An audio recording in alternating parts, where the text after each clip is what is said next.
Greetings, my brothers and sisters. Sending gratitude to all of you who are joining in today to accompany us down the rabbit hole of self-exploration through plant medicines. My name is Ryan Sprague, and I'm here to tell you that your frequency is now set and tuned to explore psychedelic medicines and the impact they've made among the countless psychonauts exploring the last true frontier. Buy a ticket and take the ride with me as we get true firsthand accounts of the experiences, benefits, risks, and transformations taking place within the ever-expanding world of psychedelic medicines on This One Time on Psychedelics.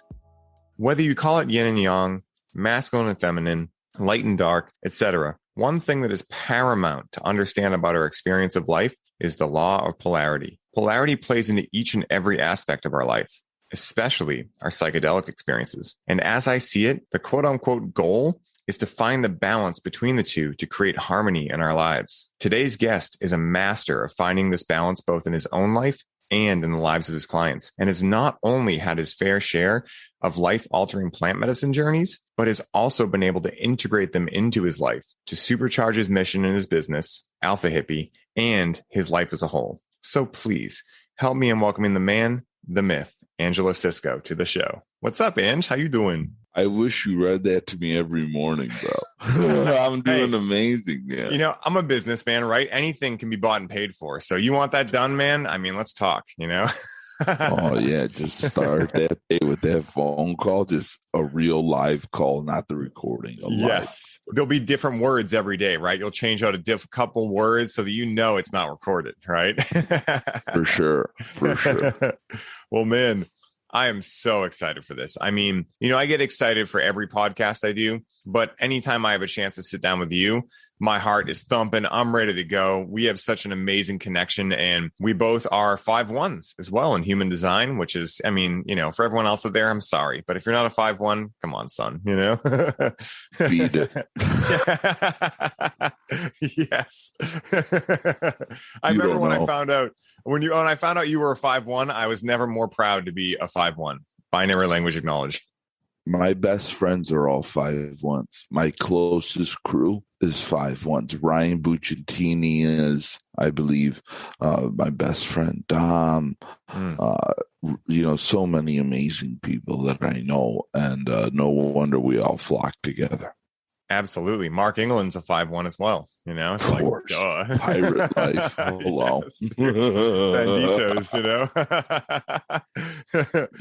And, you know, I'm really excited for this, man, because a little bit about what we were just talking about, too, like this way of how you have formed your own path in life, right? And that path has involved psychedelics and plant medicines, right? And I know you have an amazing, you know, a lot of amazing stories, but I know there was one specifically that you were really excited to share. And where I like to start out for these episodes is really understand how you were first introduced and ultimately said yes to psychedelics. What was that like for you? Wonderful. I was first introduced to psychedelics through a connection of Mike Bledsoe's. And I believe he was also a recent guest on the show. Shout out to Mike. Yes. I wouldn't be surprised if that motherfucker isn't a 5'1" as well. Definitely. A cool dude. Yeah. And I met a gentleman, my first experience, intentional psychedelic experience, was led by a gentleman that Mike connected me with named Daniel Raphael. And at first he called himself a wizard. And I said, at the time, it was like 2016. I'm like, grow up, bro. Fucking wizard. Who the hell are you? And sure enough, this mystical man the next morning showed me why he calls himself a wizard. And it was such a euphoric experience to be able to go into this place where I didn't know what to expect. And I trusted Mike so much, and then just fell right into it. I love that, man. And, you know, it's fine. Yeah. And, you know, I'm curious because for you, you had already done a lot of self-development at that point, right? And I know that we've chatted about this too, and maybe this is a 5'1" thing, I'm not sure, but, you know, rigidity, right? Like, you know, you had gotten into fitness. I know you were going really hard in the paint at that. You know, I remember breath work, that whole story that you and Ro were telling me about, like even in the airport, you're doing your breath work every day. And I'm like, that honestly just feels exactly like me. Right. So, you know, I'm curious, like, what did psychedelics open up for you right off the bat? Did any of that, like, were you able to gain awareness around those things and maybe how those things are running amok? What opened up to you after your first ceremony? Sure. So the one in human design is truth seeking. And I love that my subconscious wants to seek truth. And subconscious work is the work that you don't choose for you. It's the one that's just a part of you. And I wanted to go as deep as I can to create what would be known as my truth as an adult. And I'll go as deep as necessary the rest of my life to uncover that. And psychedelics get you, or help and have helped me, blast off DeLorean style to a deeper level of truth. And to me, that was just all a part of the natural growth and journey. It's like, oh, there's a different way of an alternative path to finding a truth. Well, tell me what we have to do, and I'm in. Yeah. And I love that because, one of the things that having the one in my human design as well, I've always loved learning about a lot of stuff. Right. And for me, what psychedelics have become now is a way to check in with at least perceived by my own senses, a objective truth, right? Like the truth, not my version of it, et cetera. Right. And I feel this is where a lot of people come into challenges with psychedelics, right? They know things, right? Quote unquote. And then they go into a psychedelic experience.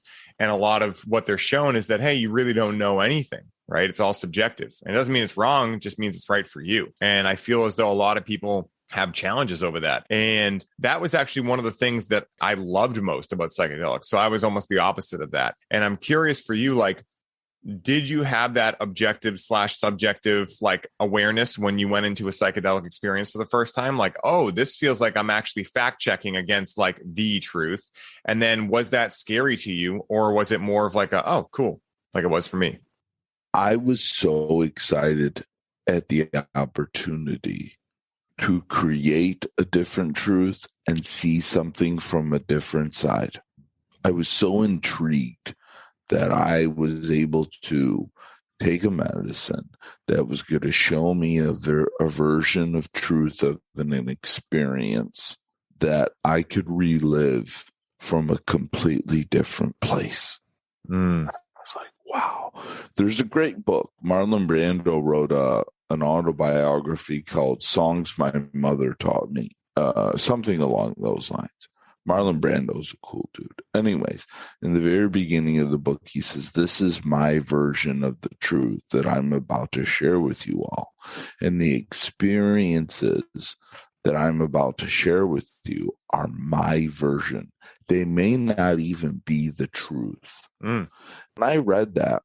It stuck with me, obviously, after all these years. I'm talking like over a decade ago. And that to me has been such an important part of my life. Is this is just how I lived it, right? I have a sister who lived the same upbringing I did. She's only 17 months older than me.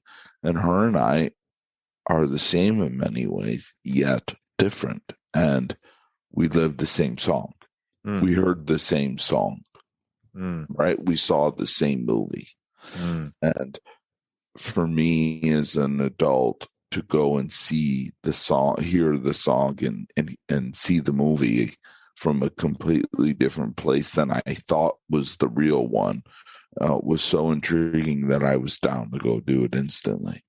That's amazing. Yeah. And, it was like so liberating for me because what you just said is something that I am fully integrated into at this point, which is when people ask me about things and I tell them, I'm like, listen, this is just my way of thinking about it. Right. And I truly believe that, like that quote says, wise is the man who knows he does not know. Right. What does that actually signify? Well, to me, that's a man who realizes, hey, I could be totally wrong, but this is what works for me. And that's all that really matters at the end of the day, right? That we choose to believe things that help our experience of life be more grand, be more beautiful, be more colorful. And, for me, if someone enjoys those and wants to pick them up and take them onto their own life, awesome. But if they don't, that's like one of the funniest things about, if you look at the modern day world where so many people are divided and trying to force their views on other people, I'm really grateful for my psychedelic experiences because I know what I believe, and doesn't mean it's the truth, but it means it's my truth. And it helps me feel more comfortable with the experience of being alive. And I'm surrendered to, I don't care if anyone agrees with it. I don't need that pat on the shoulder.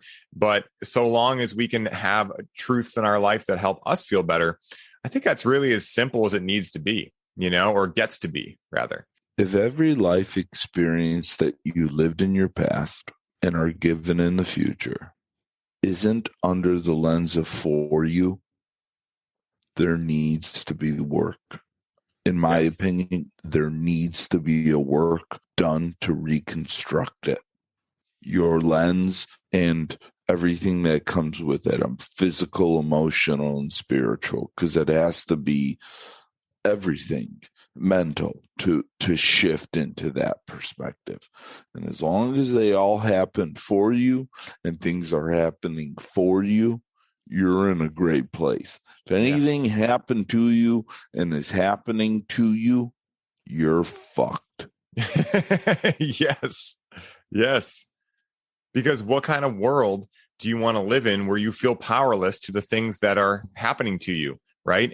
Or happening for you, right? Or to you, depending on how you're looking at it. Again, I'm so thankful for my psychedelic experiences because try thinking that something's happening to you when you're 5 grams deep on mushrooms. Yeah. See how that works out for you, right? Like there is an opportunity in those experiences to find faith and realize that, I'm going to choose to believe that everything's happening for me because the other side sucks. And I do not want to live a disempowered life, right? I mean, apathy, guilt, all of these distasteful or undesirable emotions, right? I think we could all agree on to some degree. And, they all calibrate very low on David Hawkins' scale, right? I don't know if you've read Power versus Force. It's a fucking super interesting book, dude. You'd love it. It's amazing.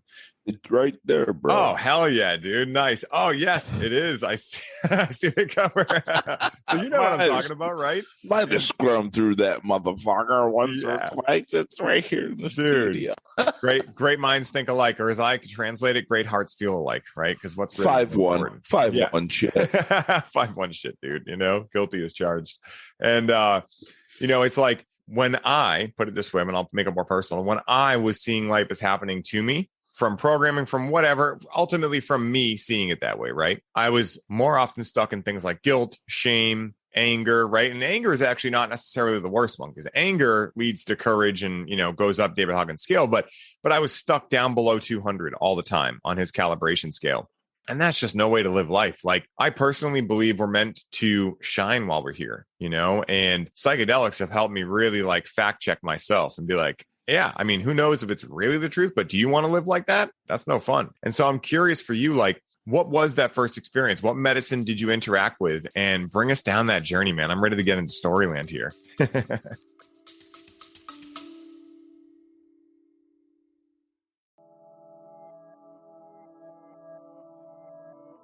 Hey, everybody. I hope you're enjoying the show.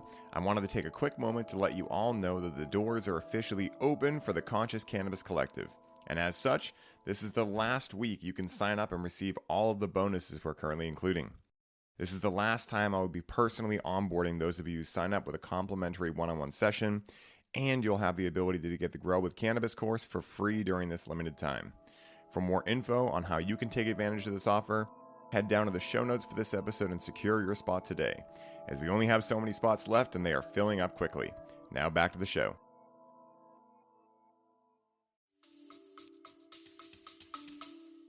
All right, so the first experience I had was a psilocybin experience with some cacao tea. It was a cacao and psilocybin mixture. Yet what I really wanted to come on the show and share today is a story or is an experience that I had in 2020 before what really helped me. It was a pivotal moment, an MDMA experience that I really believe was the catalyst for the chips to fall where they did for me to step into not just think I could move across the country to San Clemente, California, and be this version of myself. That's what I really wanted to share. My first one was psilocybin. I've done DMT and MDMA, some of the ketamine. I mean, I've had some fun. I mean, I've ran through my fair share. Yet this experience here, I really wanted to. I've never said out loud, except to a few people. And this morning, when I woke up, I was in a beautiful hot pay meditation, and being with you and being comfortable. And also, too, I really wanted to put this one out there. So if it's cool with you, I'd love to give this most recent pivotal one that very few know about. I would be honored. Take us away, my man.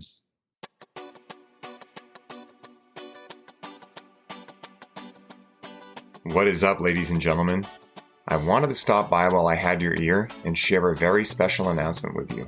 You may have heard people say that we are facing an epidemic of loneliness in the world right now. We believe that this is only half of the story, and that the real epidemic and the root of feeling loneliness is a lack of connection. Do you want to connect to more purpose and passion with the important work you are doing?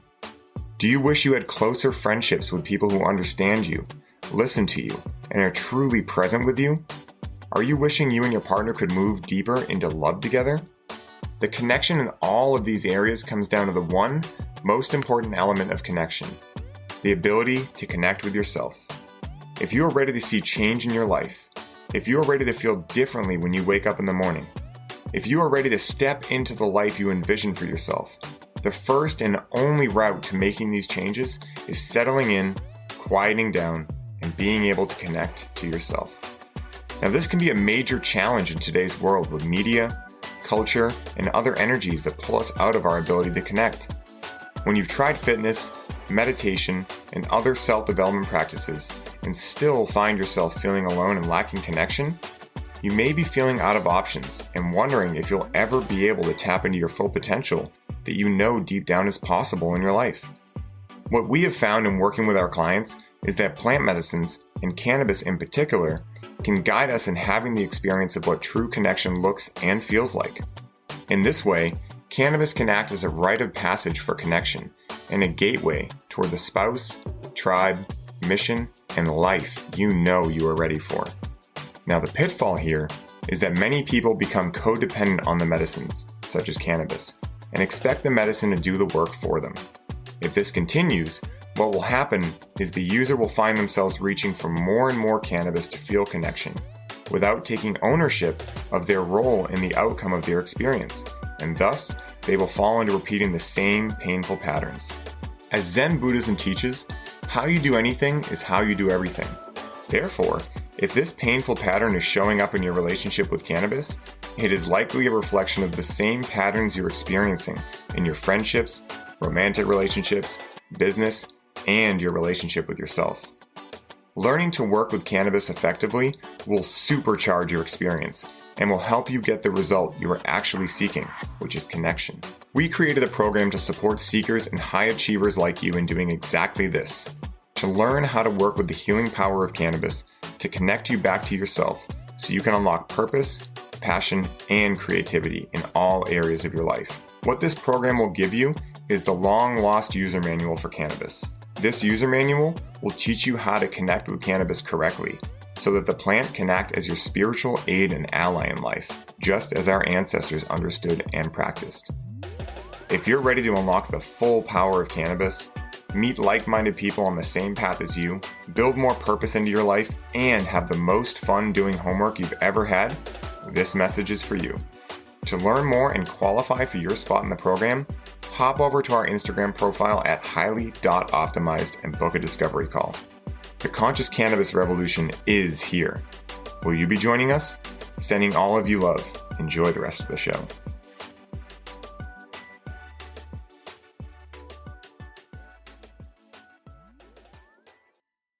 Wonderful. So early on in my life, I'm literally trembling saying this to you, so I know this is a good one. Early on, or March 6th, of 2020, which was 2 weeks before the world shut down. Mm-hmm. My wife and I went to Carl Cox, who is the world-renowned DJ and proper rave, if you will. Yet I don't just go to raves to rave. I also bless the MDMA before we go, and I ask the gods to open up.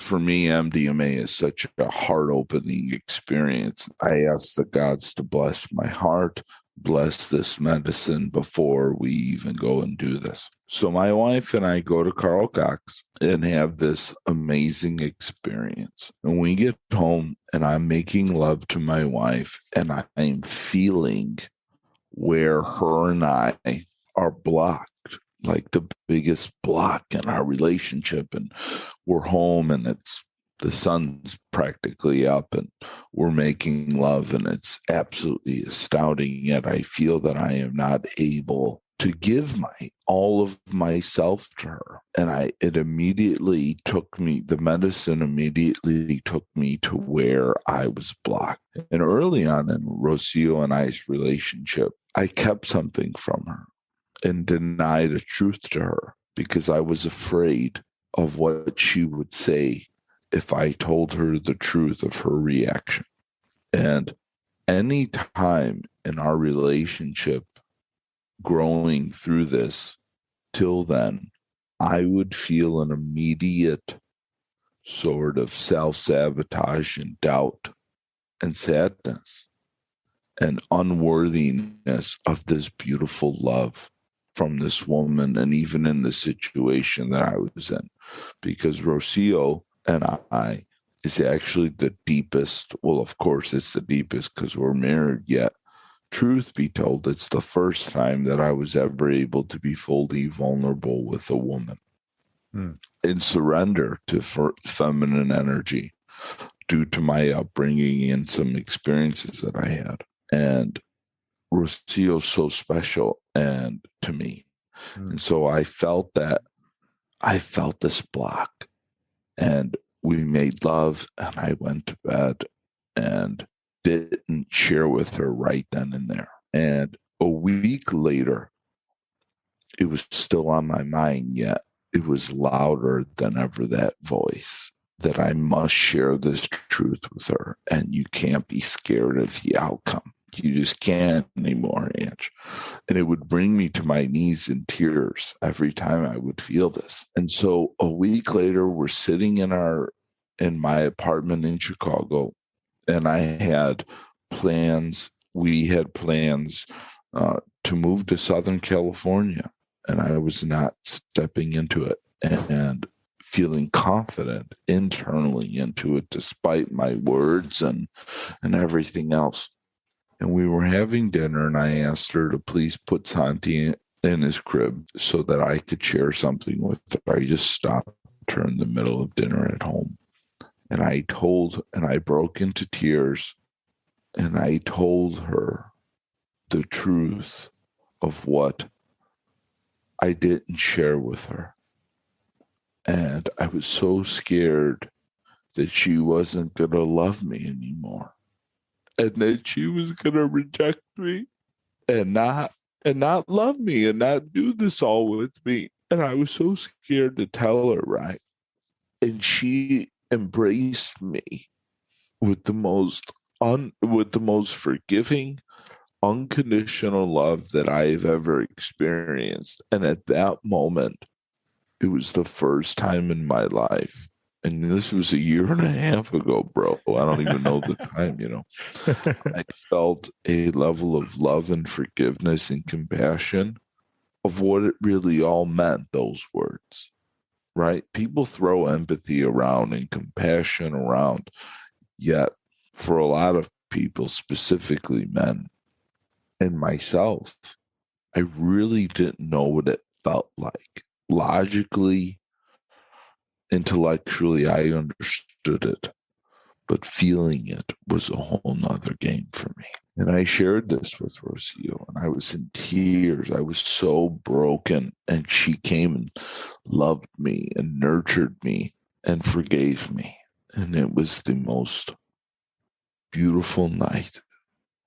And I shared with her this thing and why I kept it from her. And it was such a deep shame for me. And that night I had a dream, and I have a symbol in my dream. Anytime, so I was being chased in this dream. I was running and I was being chased. And I have a very dear friend. His name is Antonio. He's been my friend since seventh grade, so more than half of my life. And anytime I see him in my dream, thereafter, I realize that he is a symbol of safety for me. So I'm in this dream and I'm being chased. And Antonio, I'm just getting chased and I'm so scared. And I told this to, this was the week later, I told this to Rocio, unaware of everything that was really going to happen to the world and myself. And I was being chased, and people and things were stopping me and not letting me do this. And even my family was slowing me down. My closest kin were keeping me, holding me back. And I realized, now later looking at it, that I learned to keep things from people and out of shame from the two people. And in the very last second of the dream, Antonio grabbed me, and he showed up and he grabbed me and he threw me in a container, almost like a safe, with him. And then I woke up, and really happened is I got out of bed, and what woke me up was I hit my head and cut the very top of my head off the corner. I still have a scar, and it will be there forever. I'm so glad it's there to help me remember. I believe that scars are the real tattoos of life. Mojo. Right. They're there to help you really see the stories of your life. And Rocio at that time, took Santi out of the room to go feed him, breastfeed him, because he was still very young, in the living room, so I could sleep in. And just that was our deal. And so he wouldn't make a lot of noise. And she didn't shut the door all the way of my bedroom. So I'm used to peeing in the middle of the night by opening the door and walking, but this time the door was half open. So I hit my forehead on the door, and then it knocked me, and I hit the corner of my bed frame, which was metal at the time, and I split the top of my head open, and I was bleeding. And Rocio grabbed me and found me, and I was on the toilet, and I was just laughing and smiling. And she's like, "What the hell is the matter with you?" And I was crying because I realized that I was no longer shackled by this story, and that I was safe. And I was bleeding everywhere, like anyone that's ever cracked their head open knows. I was just bleeding profusely out of the top of my head. It was a big gash. She almost thought I had to go get stitches, but just some good butterflies and some gauze. In 2-3 weeks, we were back to normal, and it healed really quickly.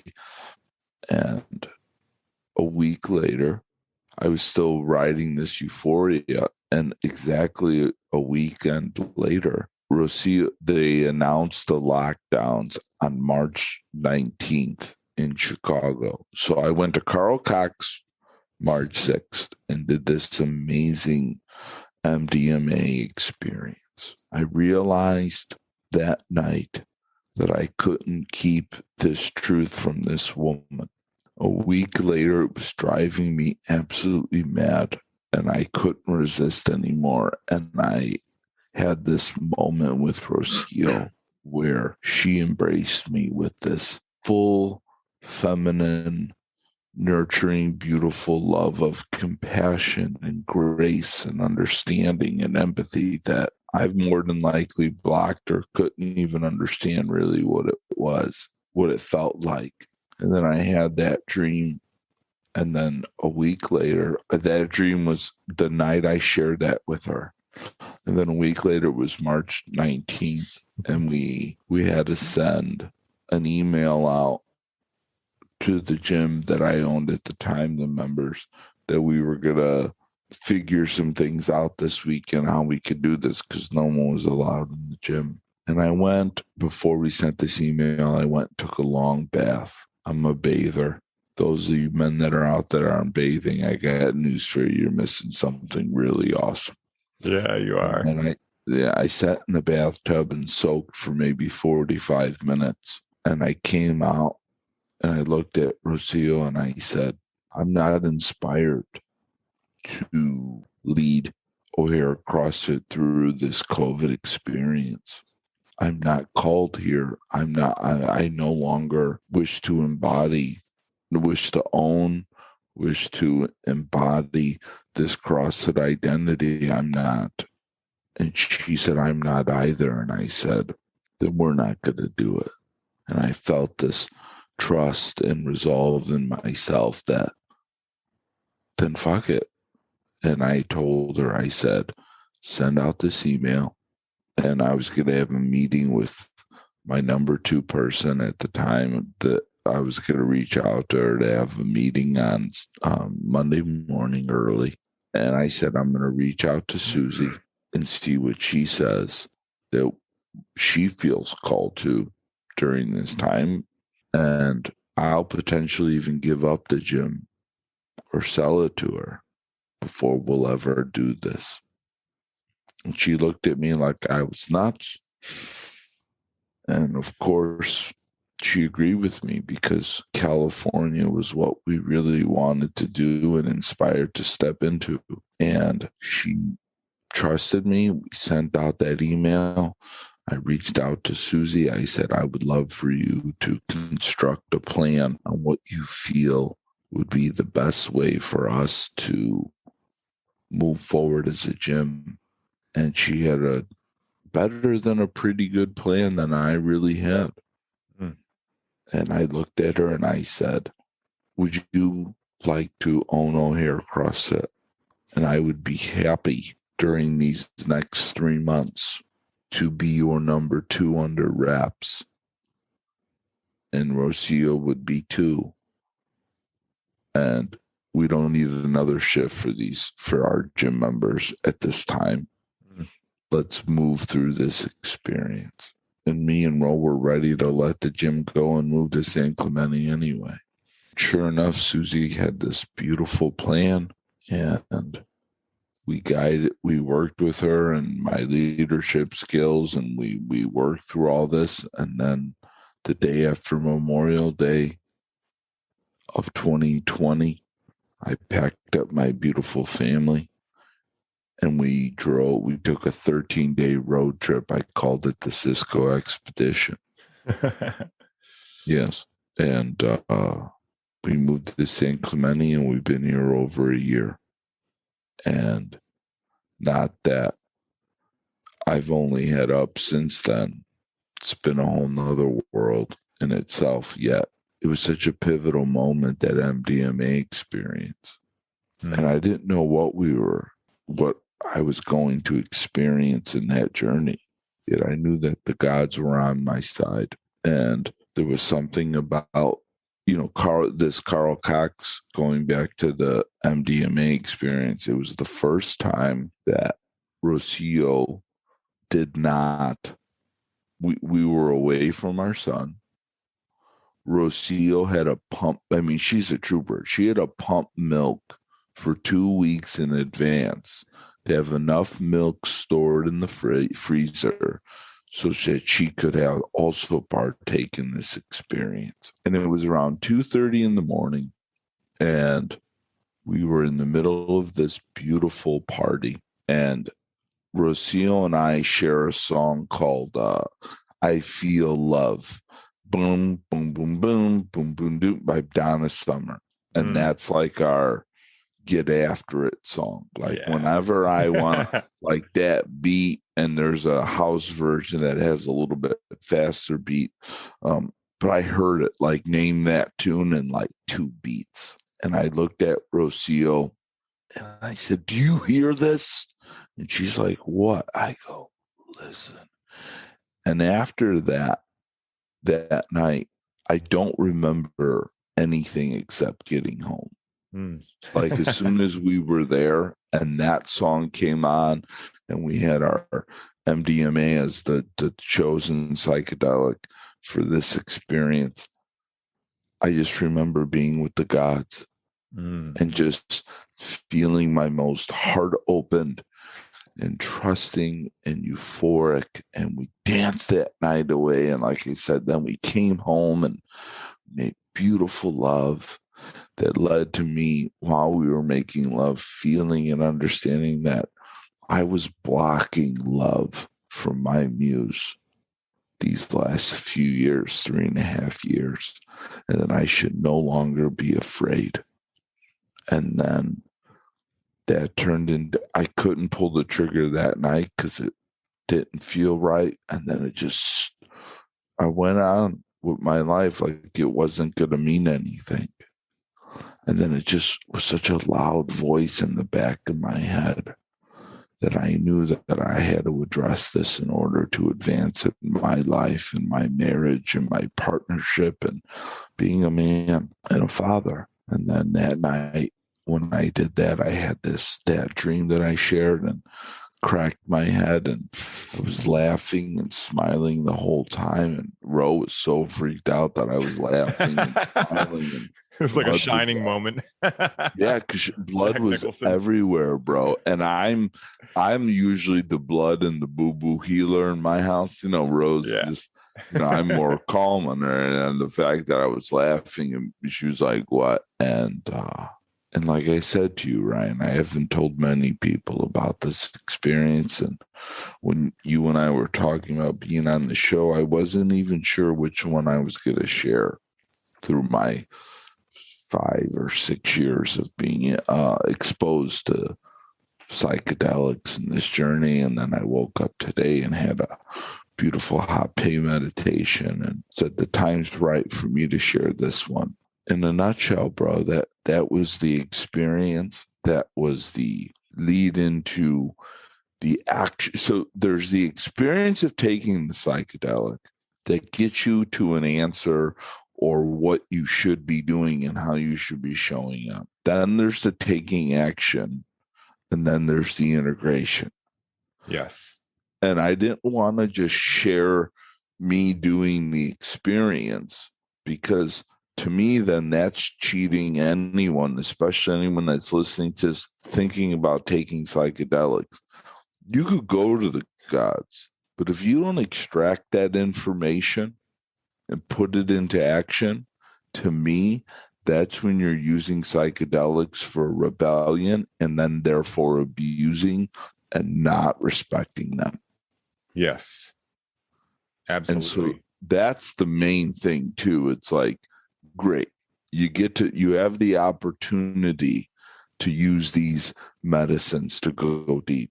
But what happens, what you remember and what you really extract from the experience and then put into actions is more important than the medicine and the experience. Yes. And that's why here we are, bro. That's what I gave you. Dude, first of all, I want to say how amazing that story was and how honored I am that you shared it for the first time on this show. And, it's really funny, man, because, I noticed we have a lot of similarities, and I don't know if I've ever shared this story with you either. I might have shared part of it on the show before, so I'll summarize it. But, Highly Optimized was started because of an MDMA journey. And here's what I feel about MDMA, right? So MDMA, obviously, is synthetic, right? It's from the sassafras root, yada, yada, or saffrol, rather. And so, people look at it. Sassafras. I've done just someone showing me sassafras, and we've done it right from there too. It's absolutely divine if you could get your hands on real sassafras. Yeah, that's what I've heard it called. Yeah. And it's interesting because I know a lot of times like synthetic drugs like LSD and things they get, or psychedelic, synthetic medicines, they get this challenging rap to them. But what I found about MDMA specifically is that, like you were saying, the initial taking of it, right, and the experience, yes, that's amazing. And what everyone told me before I tried it, oh, dude, the next 2 weeks, they suck. You're going to be depressed. You're going to be this. And it was just this last year that I finally cracked through and realized why that is, right? Because when you're on MDMA, you have this, oh my God, everything's perfect in the world, right? And then you learn some lesson, you find out something, and you gain awareness around something. It can always be different.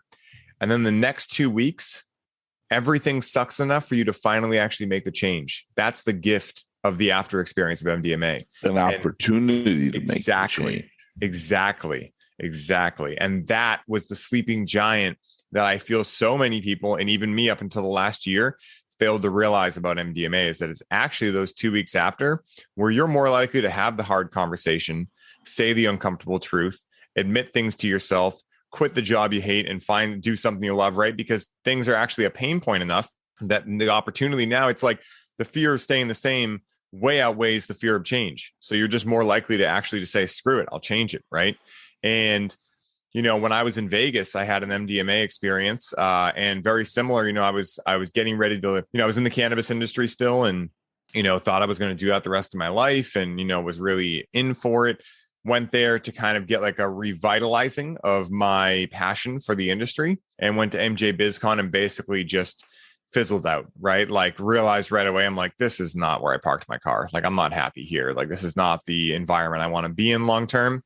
And so I was lost. Like, what do I do? So Rach and I engaged in an MDMA ceremony and went out and had a great night, and did some really funny stuff, actually. Went to a strip club, had a blast, right? And it's funny, like the aha moments you get in a strip club with your partner. And so, it's like when your partner sets you up for that much success, you're interacting with MDMA in a strip club, like there's a lot of great things that can happen in there. And so, and really the number one thing is just the conversations, right? We had so many conversations. And so, leaving there, I was able to feel my first real low, right, in a long time. And it was because Rachel left me in charge of time, and anyone who knows me personally knows time is something that it challenges me, right? And so I take full accountability. It was definitely my fault, and it actually allowed me to see, like, hey, I need to get this time thing more in order for my partner and for like the rest of my life.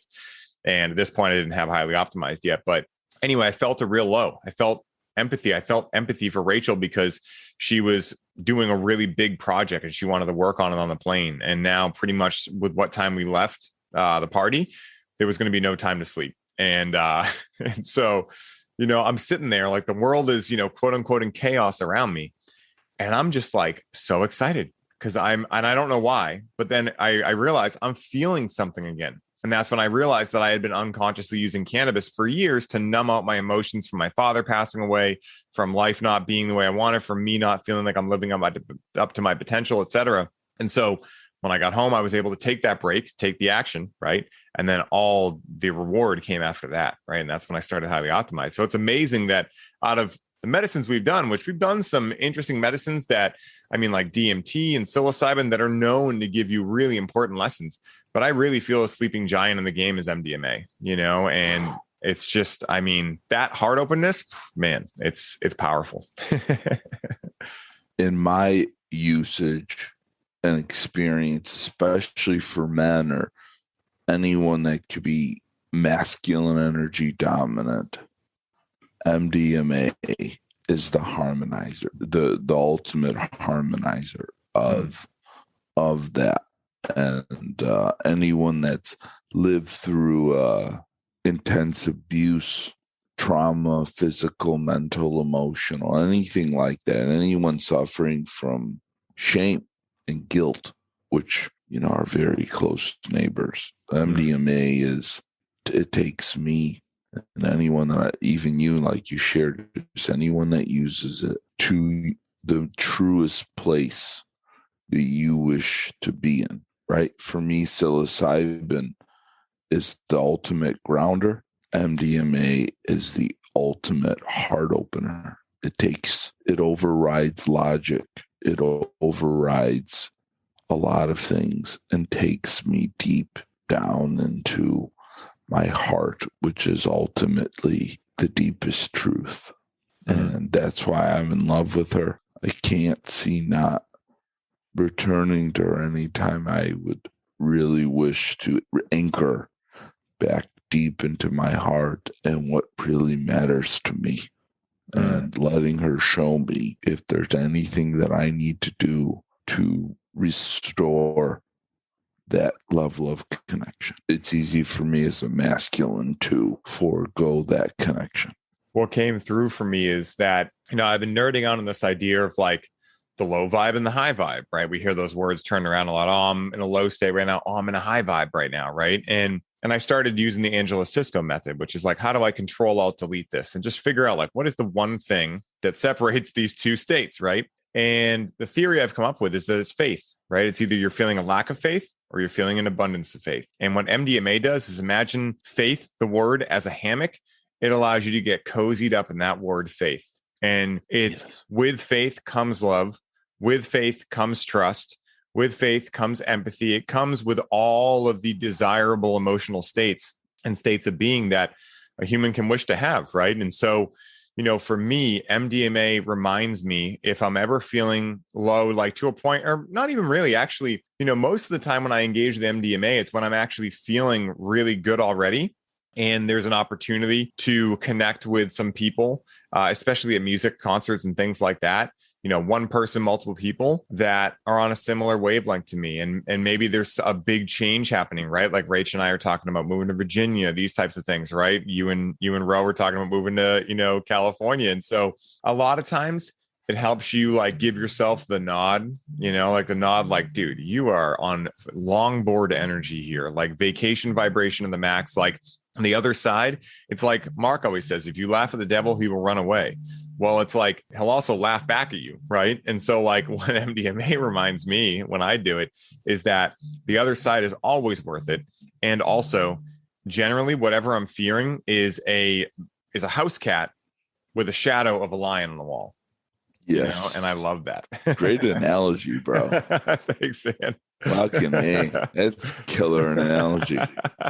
Yeah, and the universe decides to speak to me in analogies. That's the downloads I get from the universe. And really, when I'm feeling in this, and I'm curious, but you have to stay on this too. When I'm feeling in this state of faith, there's knowings, right? And things that, again, there's two different sides of the brain, right? The left brain, which is logical. It's pretty much what our society right now is dependent on, but also like worships, but not in like a way of like discounting the other one. Just that's what we use most, right? We're mostly left brain. And so there are all these things that I feel when I'm interacting with the word faith, right? And when I'm feeling that, and I'm touching on like past lives. I'm touching on like things that feel as though they were thousands of lifetimes in the making, and I don't know how to put an actual context to them, but I'm curious if you feel things like that when either you're interacting with medicine or you're just blissed out. Maybe you have an amazing day in business. You go have a couple of great podcasts, the coffee or espresso, knowing you hits right. The tobacco, the hape hits right. I'm curious for you, like, are there experiences, I guess the way I'd ask this, are there experiences that you're having that are more right brain dominant that allow you to have that faith, right? Like, so for people listening, like that are like, maybe I don't want to interact with MDMA. Okay, cool. Well, what's the lesson we've learned through it? Well, it's this faith, right? And so I'm curious for you, like, what are some ways that you find a good correlation to being able to invoke faith into your life without necessarily having to have the medicine present? There's a great Lady Gaga song, my favorite Lady Gaga song. It's called You and I. And the reason I love this song is she says a line in there and she says, there's something about knowing when it's right. And the logical brain looks for evidence in quote unquote reality to help draw a conclusion of what's right.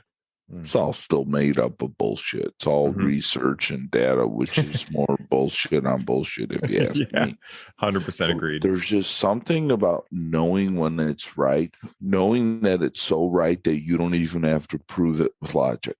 And that's what I love about it. And every time I'm really centered in on that song, when it comes up on a particular playlist that Rocio and I share, it's called California Love. But there's just something. She goes, there's something about knowing when it's right. So put your drinks up. It's just, and anyone that's ever felt that and doesn't feel the need nor desire to prove anything, because proving something is actually to me like, oh, you have to prove it, you have to justify it. Well, justifying is actually a action of fear. Yeah, it's a sign of weakness in a way. Right. If you could just say no, right? If you could just say no and walk away and not have to explain yourself or even have that desire, it's right. Yeah. Right. When you and I first started working together, I'm like, if you have to justify, you're mortified. Yes. 100%. Just say no. Well, you don't have to explain shit. Yeah. And that's my favorite part about MDMA. It helps get past that intellect and into your heart where there's no need to explain. Go do it. You don't, soon as you know it and you trust it better than some data points and some, guilty until proven innocent bullshit. You don't need facts. You don't need evidence. You could just go do it. And you have a resolve inside of you.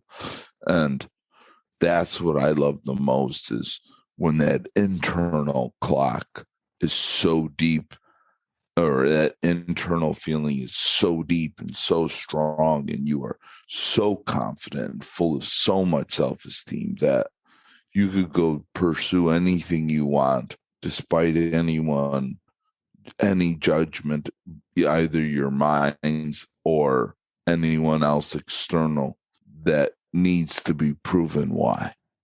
There's just something about knowing when it's right, baby. And that's what I love. And that's how I have chosen to live my life, and then let my mind do the planning after that. But not letting my mind getting in the way of that any longer has really helped me grow as a man and feel open to bigger risks and creating more voids and taking bigger chances, because I know that life is happening for me and I don't need anything else to prove it to me. That's so powerful, man, too, because it can be challenging. I mean, it's been challenging for me in the world to come to that, again, faith, right? We're really talking about faith, that I don't need to know things are right in quantifiable measures, because you know what? Frontal lobotomies were scientifically proven until they weren't. Slavery was okay until it wasn't, right? Like all of these left brain quantifiable things, you can realize that they're just a truth, right? They're not the truth. But when you feel that, it's an objective truth. That's what it feels like to me. And it doesn't matter if it's for anyone else, right? It feels like an objective truth to me. And that's really all that matters. And the more that psychedelics become more popular, is not a word I like to use, but I'll use popular for the sake of a better term. Accepted. Thank you. The more that psychedelics become accepted and used consciously and responsibly in the ways we've chatted about in this episode, I feel as though that is the key to allowing more and more people to realize, like, hey, so long as someone isn't hurting someone, let them believe in Santa Claus if they want to. If that makes their life more exciting, then who are you to tell them that's not true quantifiably? We know that no one lives at the North Pole or whatever. I mean, it's like, you sound like a nerd. You know what I mean? Like, it's absolutely. Like the people that live without magic in the world are just not the people for me. Like, I know my flavor of ice cream I want. Doesn't mean I dislike anyone who likes chocolate ice cream. Just, I don't like chocolate ice cream. I choose it for myself. And also, too, even living in these times of vax and unvaxxed, wherever you feel is right doesn't make someone else right or wrong. Exactly. Do whatever you think is right for you, and know and sit on that and don't let it go. Exactly. Hold true to your truth and don't let anyone tell you that you should choose a different side. That's how I view anything that's going on, especially what's going on right now. It's like, whatever makes you feel safe and makes you feel happy, go do that and stop listening to anyone who's telling you otherwise, because there's not a quote unquote right and wrong. There's just subjective, right? And that's all there is. Yeah. 1,000, bro. Man, where can people find you? Where can I send them to work with you, to learn about everything Alpha Hippie's got going on? Spread everything, man. I'm ready. I Am Alpha Hippie is all of the beautiful channels. IamAlphaHippie.com. You could guess my email, Angelo at IamAlphaHippie. Hell yeah, man. Well, guys, although Angelo and I first met only 9 months ago, our brotherhood formed extremely quickly, and it truly feels as though we picked up where a previous lifetime left off. Angelo is an absolute master of masculine development, helping men turn pro, and having the most prophetic use of the English language I have ever come across. His ability to take what he has learned from his plant medicine ceremonies, receive the messages and lessons within, and apply them to his life and create massive shifts in his life that then allow him to show up as a more full version of himself for his family, friends, and business is exactly the type of results that originally got me interested in my own journey into these medicines. If you listened to this episode and felt called to dive in deeper with Angelo and learn more about Alpha Hippie and all of the other irons he has in the fire, then take it from someone who's done the program and worked one-on-one with him for the last 6 months and buy the ticket and take that ride. I promise you, it will be the best thing you do for your overall quality of life ever. Angelo, thank you so much once again for journeying with us today. And until next time, my friend, may your journey be smooth and full of light. Aho.